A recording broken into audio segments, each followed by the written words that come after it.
अब हमें स्टार्ट करना है न्यूट्रिशन इन ह्यूमन बीइंग्स। मतलब कि हम जानवर हैं, we are animals, right? Actually human beings are social animals. हम जो एनिमल्स हैं, we are social. Social means we are living in society, so that's why we are social animals. ठीक है। तो जो एंड्स होते हैं, जो चींटियां होती हैं, वो भी सोशल एनिमल्स है। जो मधुमक्खी है वो भी सोशल एनिमल है, एक साथ मिलकर रहते हैं। तो we are also animals. So human beings जो है, हमारे अंदर कैसे न्यूट्रिशन पॉसिबल है, राइट? तो न्यूट्रिशन का मतलब क्या होता है, हमें पता है कि एक्चुअली हम क्या करने वाले हैं। हम फूड को इनटेक करने वाले हैं, and from the food we are going to obtain the energy. हम फूड से एनर्जी निकालने वाले हैं। तो ऑब्वियसली अब हम सिंपल फूड तो खाते नहीं है। हम तो कभी चाउमीन खा रहे हैं, कभी मोमोज खा रहे हैं, कभी स्प्रिंग रोल खा रहे हैं। सो फूड की प्रोसेसिंग कैसे होगी और फाइनली एनर्जी कैसे निकलेगी? तो हम क्या करते हैं, फर्स्ट ऑफ ऑल हम जो फूड लेते हैं उस कॉम्प्लेक्स फूड को हम क्या करते हैं, सिंपल में कन्वर्ट करते हैं। पहले कॉम्प्लेक्स को सिंपल में कन्वर्ट करा।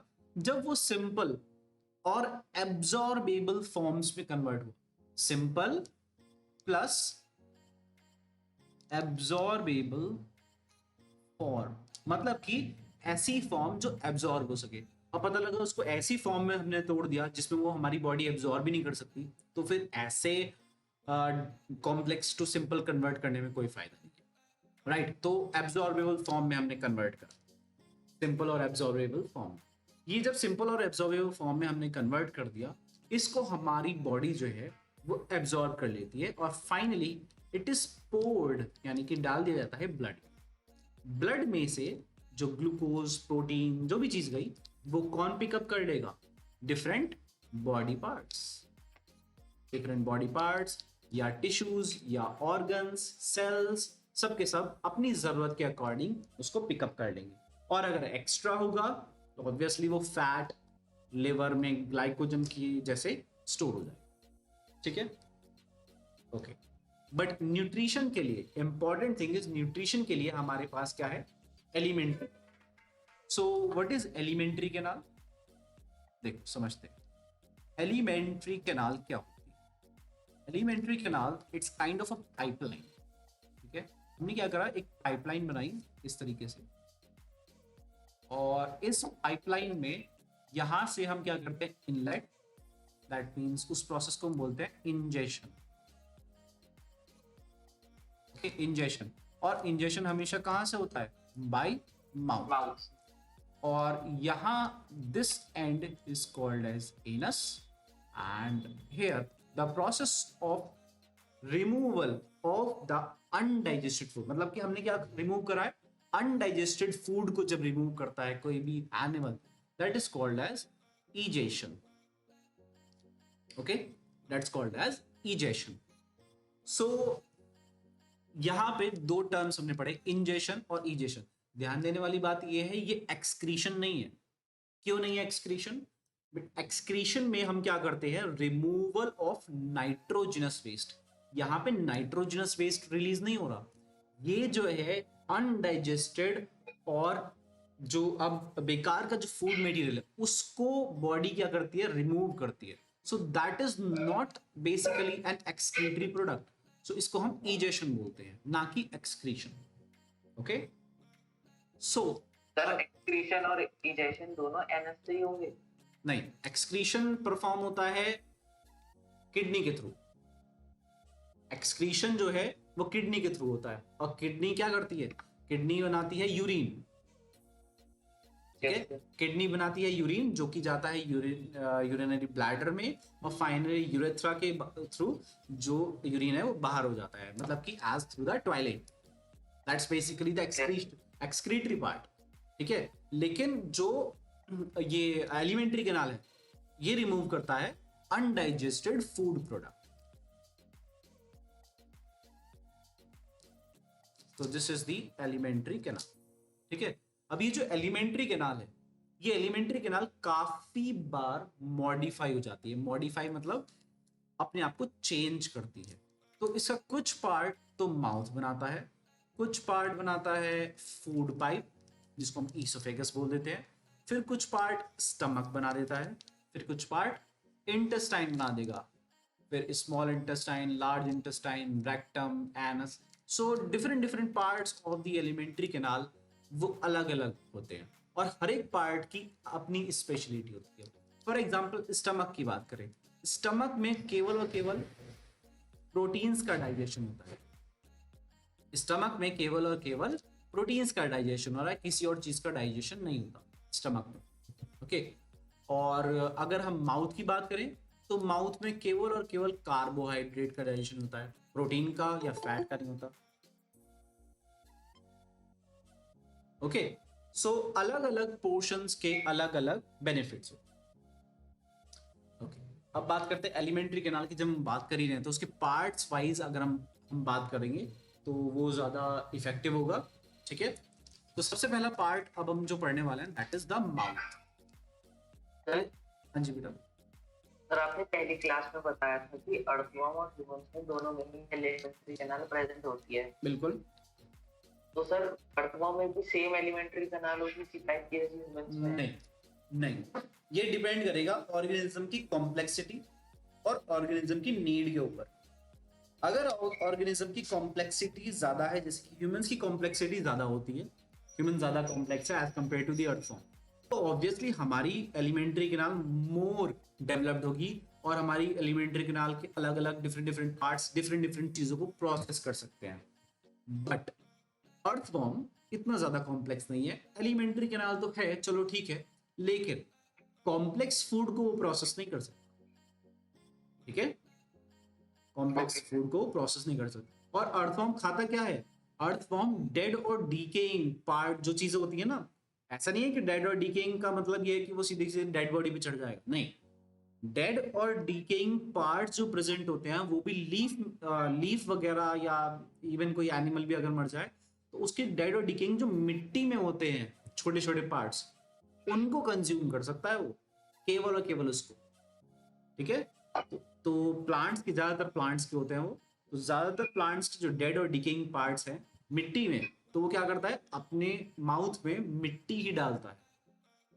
ठीक है, और उस मिट्टी को एज इट इज उसमें से जो भी उसका काम का होगा उसको एब्जॉर्ब कर लेगा, बाकी सबको बाहर निकाल देगा।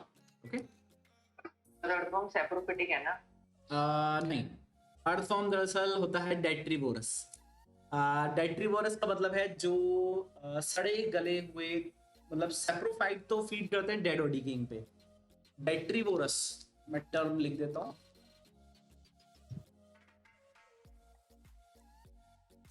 डेट्रीवोरस जो होता है DETRI, डेट्रीवोरस जो होता है वो बेसिकली जो सड़ गल चुके हैं, ऑलमोस्ट प्रोसेसिंग में है और वो बस डिकम्पोज हो ही रहे हैं, उन पे कंज्यूम करता है। ठीक है, ओके। हाँ okay.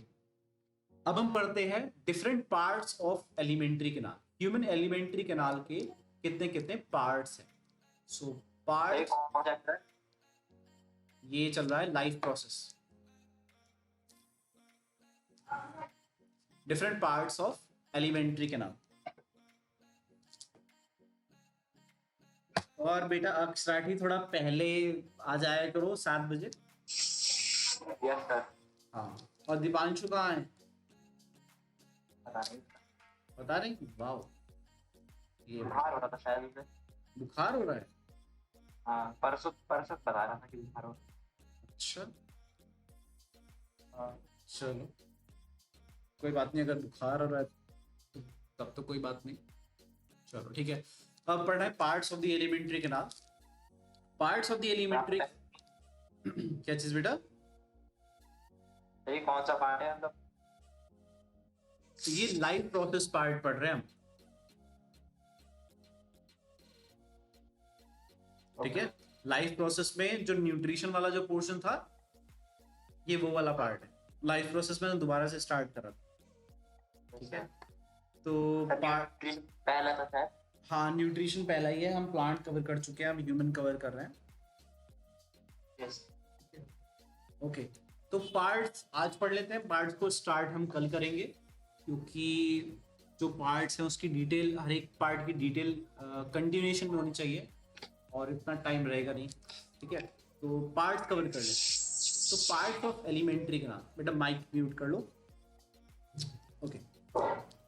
Parts of the alimentary canal, तो पार्ट्स कौन कौन से हैं? सबसे पहला पार्ट होता है हमारा माउथ। माउथ को हम बोल सकते हैं बक्कल कैविटी, ठीक है।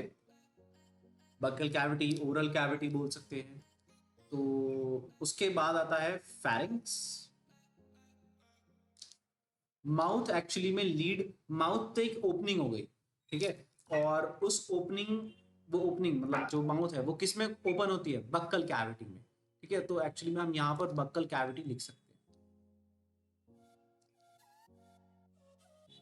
हैं, बक्कल कैविटी, या फिर इसको ओरल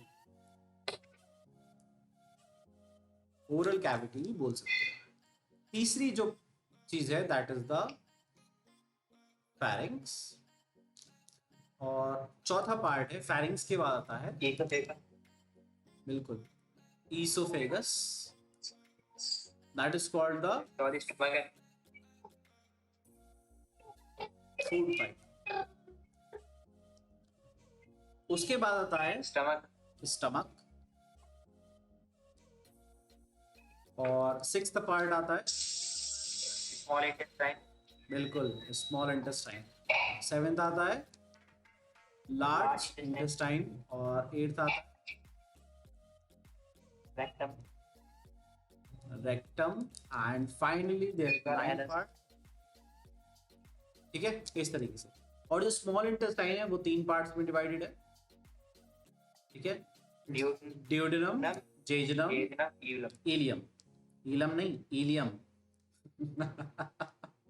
ठीक है। स्टमक को मस्कुलर बैग भी बोलते हैं, बिल्कुल, स्टमक एक मस्कुलर बैग, बोलते नहीं है इसको मस्कुलर बैग, ये मस्कुलर बैग होता है, इसका दूसरा नाम नहीं है, इसकी प्रॉपर्टी है ये, ठीक है। तो जो लार्ज इंटेस्टाइन है ना, एक्चुअली में लार्ज इंटेस्टाइन क्या है? 2 पार्ट्स में डिवाइडेड है, एक तो है सीकम और एक है कोलॉन, ठीक है। 2 पार्ट्स में डिवाइड, सीकम और कोलॉन। इन पार्ट्स को हम नेक्स्ट टर्न पे कवर कर लेंगे, ठीक है, कि पार्ट्स क्या क्या होते हैं। अभी मैं फिलहाल बहुत शॉर्ट में आपको बता देता हूँ कि कौन से पार्ट का दरअसल क्या क्या सिग्निफिकेंस है, ठीक है। सबसे पहला पार्ट है माउथ। माउथ क्या होता है? एक ओपनिंग है एलिमेंट्री कैनाल की, जैसे एनस एक ओपनिंग है, ऐसे ही माउथ एक ओपनिंग होती है। अच्छा, वो ओपनिंग किस में जाती है? बक्कल कैविटी या ओरल कैविटी। बक्कल कैविटी या ओरल कैविटी क्या है? देखो, बक्कल कैविटी और ओरल कैविटी में हमारे पास क्या होता है? टीथ होते हैं, टंग होती है, मस्कुलर टंग, और क्या है? टीथ, मस्कुलर टंग, साथ ही साथ होता है सलाइवा। सलाइवा जो है that is very, large intestine का पहला नाम कौन सा है? ये बेटा ड्यूडेनम, ड्यूडेनम, ठीक है। अच्छा, बक्कल कैविटी है जो ओरल कैविटी, लार्ज इंटेस्टाइन का सीकम, CAECUM, सीकम। तो बक्कल कैविटी है जो ओरल कैविटी है, दिस इज बेसिकली, इसमें क्या है हमारे पास? माउथ में, ओरल कैविटी में हमारे पास है टंग, मस्कुलर टंग, फिर टीथ और सलाइवा। सलाइवा जो है और टीथ जो है और टंग, ये सब क्या करते हैं? फूड को स्मॉल पार्टिकल्स में कन्वर्ट करके उसको छोटे छोटे पार्टिकल्स जो उसके हमने बनाए उनको एक साथ चिपका देता है, ठीक है। एक साथ चिपकाने के बाद उसको स्वॉलो, यानी कि हम सटकते हैं, स्वॉलो करने के बाद वो जाता है फेरिंग्स में। फेरिंग्स क्या होता है? फेरिंग्स होता है common passage for food and air, common passage for food and air. तो जो हमारा फूड है और जो हम नाक से सांस लेते हैं वो सब कुछ एक कॉमन पैसेज में जाता है जिसका नाम है फेरिंग्स, ठीक है। फेरिंग्स से फूड फिर जाता है बेटा ईसोफेगस में, यानी कि फूड पाइप में। फूड पाइप से फिर वो जाता है स्टमक में, और स्टमक से जब स्टमक में प्रोसेसिंग हो गई उसकी, स्टमक से फिर हो जाता है स्मॉल इंटेस्टाइन। स्मॉल इंटेस्टाइन में हमारा फूड का डाइजेशन कंप्लीट हो जाता है, ये बात ध्यान रखने वाली है। स्मॉल इंटेस्टाइन में फूड का डाइजेशन कंप्लीट हो जाता है, तो फिर लार्ज इंटेस्टाइन की क्या जरूरत है? एक्चुअली में लार्ज इंटेस्टाइन में वाटर का एब्जॉर्प्शन हो जाता है। खाने में जितना भी वाटर है वो सब कुछ कहाँ से एब्जॉर्ब हो जाएगा? लार्ज इंटेस्टाइन से। ठीक है, अच्छा। फिर रेक्टम, रेक्टम क्या करता है? दरअसल अनडाइजेस्टेड फूड पार्टिकल्स को कुछ देर के लिए यानी कि टेम्परेरी स्टोर करके रखता है टिल द इजेशन, जब तक हम इसको बाहर नहीं निकाल देते थ्रू द एनस, वो थोड़ी देर के लिए अपने अंदर रेक्टम जो है अनडाइजेस्टेड फूड पार्टिकल्स को स्टोर करके रखता है। और finally anus is the opening, terminal opening, जिसके थ्रू इजेशन होता है। सही रेक्टम क्या होता है? क्या चीज बेटा? रेक्टम बता दो एक बार। रेक्टम जो है रेक्टम जो है ये kind of pouch like structure है। ठीक है, पाउच लाइक, टेम्परेरी क्या करता है? स्टोर करता है फीसिस। फीसिस मतलब undigested food, undigested food particles, उसको हम बोलते हैं फीसिस। प्रोसेसिंग पूरी हो चुकी है, अनडाइजेस्टेड वो भी है, तो उसको बोल दिया फीसिस। ठीक है